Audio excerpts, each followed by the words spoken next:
Salve, salve, galera! Bom dia a todos. Estamos no ar, estamos juntos, começando essa segunda-feira, começando a semana, depois de um fim de semana pesado, amargo, difícil para o torcedor do Fluminense, que viu o time ser amassado, encurralado, humilhado, né, no Maracanã, sábado à noite. Só faltou a humilhação chegar ao placar. Saiu barato os 2-0, a gente já sabe disso aí. O Fluminense perdeu de pouco do Flamengo, poderia ter saído realmente eliminado do Campeonato Carioca. Ficou muito difícil, mas ainda resta um fio de esperança. O Fluminense tem que vencer por 3 gols de diferença semana que vem, no próximo sábado, de novo às 9 da noite no Maracanã. E será que há motivos, ainda que motivos tênues, que possam ainda alimentar um certo otimismo para esse fiozinho de esperança? Será?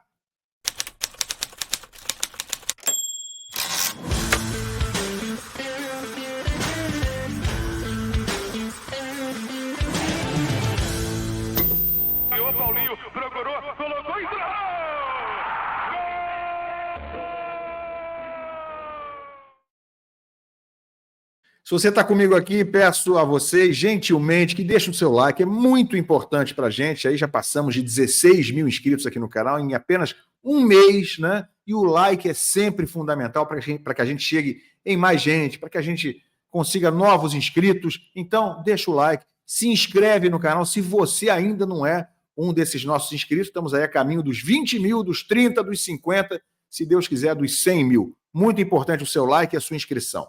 Galera, vou apontar hoje aqui, mesmo sendo uma semana em que a galera, obviamente, está meio pessimista, ainda está meio desgostosa, meio traumatizada com o que viu sábado à noite no Maracanã, o Fluminense não pode reclamar da torcida. O torcedor fez a sua parte, dividiu com o Flamengo o Maracanã, estava até em maior número, o Fluminense era o mandante, teve preferência, os torcedores tricolores tiveram preferência na compra dos ingressos. Dá para a gente dizer que o Fluminense estava até com uma maioria na arquibancada, mas o que se viu em campo foi completamente o oposto disso. O Flamengo muito melhor, né, dando realmente um chocolate quase que permanente no jogo inteiro. Se você colocar só os 90 minutos, tirando os acréscimos, dá para a gente dizer seguramente que o Flamengo, no mínimo em 80 minutos, não é que foi superior, não, foi muito superior.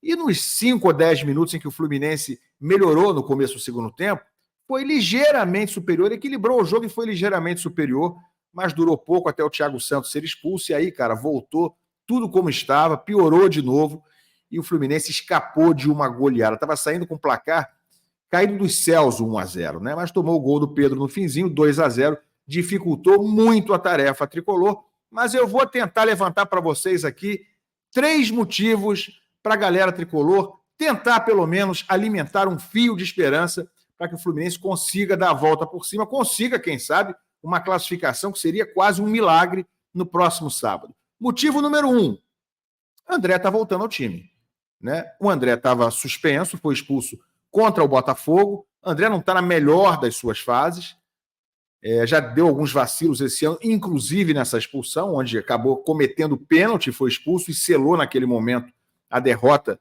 para o Botafogo. O Fluminense tinha acabado de empatar o jogo, o André não foi bem na marcação, tudo bem que ele estava no fogo ali como zagueiro, mas acabou sendo superado, né, na velocidade, na presença ali pelo jogador do Botafogo, e não só fez o pênalti, como acabou sendo expulso, enfim, prejudicou o time e acabou ficando de fora, inclusive, no jogo seguinte. Mas o André é um jogador de classe mundial, né, um jogador de seleção brasileira e, obviamente, faz diferença, faz falta no time do Fluminense. Não dá para a gente dizer que o time não sentiu falta dele no primeiro Fla-Flu. Foi só a ausência do André? Se ele tivesse em campo, o Fluminense teria tido um resultado melhor contra o Flamengo? Impossível dizer.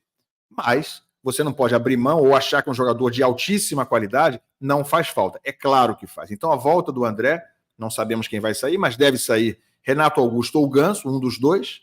Né? Renato Augusto foi o cara que acabou sendo escalado não na posição do André, mas na vaga deixada pelo André, né, quando ele estava suspenso. Então deve sair o Renato Augusto. Vamos ver o que vai aprontar o Diniz até lá. Ele tem 5, 6 dias aí para pensar direitinho, com calma, com humildade. Mas André de volta já é uma ótima notícia, é o primeiro bom motivo para se agarrar a um fio de esperança para o sábado à noite. O segundo já foi até bastante comentado depois desse primeiro Fla-Flu de sábado à noite.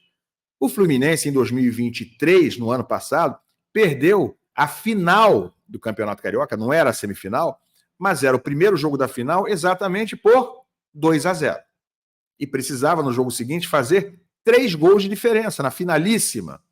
E fez, mas tem algumas diferenças, né, gente? Dá para a gente se agarrar nesse fio de esperança, lembrar disso como um alento, mas no ano passado, na finalíssima, mesmo que o Fluminense tivesse feito só 2 gols de diferença no jogo da volta, teria levado a decisão para os pênaltis, porque na final não tem vantagem de 2 resultados iguais para nenhum dos dois lados. Na semifinal tem. O Flamengo fez a melhor campanha na fase classificatória, então ele tem a vantagem de 2 resultados iguais. Ou seja, não adianta o Fluminense sábado agora vencer por 2 gols, por 2-0, por 3-1. Se fizer isso, se igualar o que fez o Flamengo, dá Flamengo e é ele que avança. Então, precisa repetir o que fez na decisão ano passado, quando o Fluminense acabou ganhando no tempo normal, não precisou nem ir aos pênaltis, e dessa vez é a única possibilidade. Não tem possibilidade de pênalti. Tem que vencer por 3-0, 4-1, 5-2. Ou seja, lembrar que isso já aconteceu é um alento. Mas a gente precisa também lembrar, não tem como a gente não lembrar, que aquele time do Flamengo do ano passado era bastante inferior a esse de agora, estava jogando muito pior do que está jogando com o Tite, e o próprio Fluminense de 2023, ainda mais naquela finalíssima, estava jogando muita bola, né? Fez um dos melhores jogos do ano, exatamente na decisão contra o Flamengo. Tomara que isso se repita sábado à noite, né? É acreditar, né? Não resta outra coisa. E o terceiro motivo para a gente acreditar, se agarrar num fiozinho de esperança. Amigo, vocês viram a atuação, você viu a atuação do Nova Iguaçu contra o Vasco? Vocês viram um jogão de bola no Maracanã ontem, no fim da tarde? 1-1, poderia ter sido 4-4, seria mais justo, né? E por que o exemplo do Nova Iguaçu pode, de alguma forma, beneficiar o Fluminense? Eu tenho certeza absoluta que Diniz e os jogadores assistiram ao jogo entre Vasco e Nova Iguaçu. São possíveis adversários numa decisão do campeonato se o Fluminense conseguir a façanha de chegar até lá. E aí, o que tem a ver uma coisa com outra, hein, Ilan? Vocês acham que o Diniz e os jogadores não ficaram pensando, meu Deus, esses caras com esses jogadores, com um time muito mais simples, conseguem fazer isso tudo? Por que a gente não pode? Por que a gente não pode conseguir chegar toda hora na área adversária com tantas oportunidades? Vocês viram quais foram os números de Fluminense e Flamengo e de Nova Iguaçu e Vasco? Vasco e Nova Iguaçu, porque o Vasco era o mandante. Primeiro eu vou mostrar os números rapidinho do Fla-Flu para você.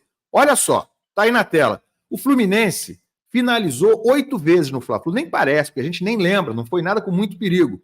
E quantas na direção certa? 0. O goleiro do Flamengo não tocou na bola, não fez nenhuma defesa, nenhuma intervenção. O Flamengo chutou 24, 9 na direção certa, fez 2 gols. O Flamengo fez um ótimo jogo. O problema todo aí foi do Fluminense. Agora vamos dar uma olhadinha nos números, então, do jogo entre Vasco e Nova Iguaçu. Só para você comparar. Lembra bem, o Fluminense finalizou 8 vezes, nenhumazinha na direção certa. E o Nova Iguaçu, quantas vezes será que finalizou no gol, hein? Olha aí, tá na tela para você. O Vasco finalizou 23 vezes, 8 na direção certa. Tá legal? O Nova Iguaçu, o modestíssimo Nova Iguaçu, 26 bolas finalizadas e 13 na direção certa. Fluminense, nenhuma na direção certa em 90 minutos. Quem viu o jogo sabe do que eu estou falando. O Nova Iguaçu fez uma partida excelente, né, com um time muito mais modesto, com o Iago, que pertence ao Fluminense, no meio-campo, um jogador da base que não é aproveitado pelo Diniz, nunca foi relacionado pelo Diniz, assim como outros jogadores da base, de Xerém, acabam ficando relegados a segundo, terceiro, quarto plano, acabam sendo emprestados e muitas vezes jamais jogam no time de cima.